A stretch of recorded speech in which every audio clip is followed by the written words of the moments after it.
Sa museum na lang namamasdan ang mayamang kasaysayan ng Rizal Memorial Sports Complex sa pag-host ng World's Tennis Legends. That is the Rizal Memorial Coliseum. Bjorn Borg played there.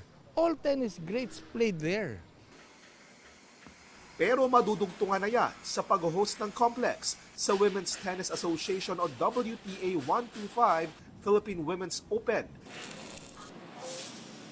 At pinupulido na nga ang renovation ng main tennis court na ito bilang paghahanda sa first WTA event na masasaksihan sa mismong Pilipinas.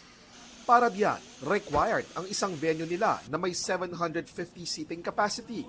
Pero hinigitan niya ng court na ito na may 2,000 pwedeng manood. Bagong pintura, inayos ang locker rooms, world class.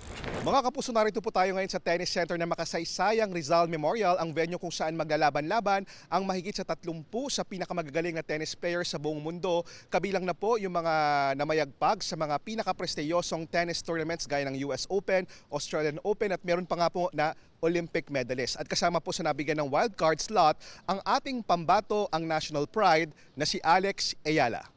Pero nakadepende ang paglalaro ni Ayala sa Philippine Women's Open sa kung uusad siya sa Australian Open. Mauuna kasi ang simula nito at kung aabante siya sa rounds doon, ay baka hindi agad siya makauwi sa Pilipinas. Ano't ano man, win-win ito para sa Filipino tennis fans. For her to be successful in the Australian Open, karangalan rin ho ng Pilipinas yan. Pero the players who will be here, because they will fly from Australia to Manila, they are all world class. 32 tennis stars ang nakalinya ring maglaro sa Pilipinas. Depende sa usad ng laro nila sa Australia. Kabilang si Paris Olympic silver medalist Donna Vekic na natalo ni Ayala kamakailan. Ayon sa Philippine Tennis Association, napabilis ang usapan para sa hosting ng Pilipinas dahil kay Alex na ngayon ay number 49 na sa world ranking ng WTA. Malaking pasasalamat talaga na nakuha tayo ng attention dahil sa kanya. Gusto nating gawin para ma-improve yung buong tennis program.